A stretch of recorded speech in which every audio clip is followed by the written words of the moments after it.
Ah, eu vou te falar, é tanta gente querendo ficar rica daqui a alguns minutos que provocou até atraso, olha lá.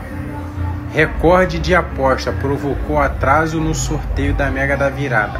A Caixa informou que o sorteio acontecerá em breve, mas sem informar horário.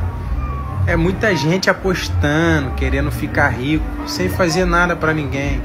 Tem um montão de gente apostando dinheiro de aluguel, tem gente pagando, gastando dinheiro de pensão, tem gente botando dinheiro que ia comprar apartamento, que ia comprar casa, que ia comprar carro. Tá todo mundo ficando pelado para poder apostar na Mega da Virada, para poder ficar rico no ano que vem, né? Mas só quem vai ganhar isso aí sabe quem é? Não vou nem dizer quem é o ganhador, porque vocês já devem saber quem é que vai ganhar isso aí, né? Não é possível que vocês não saibam.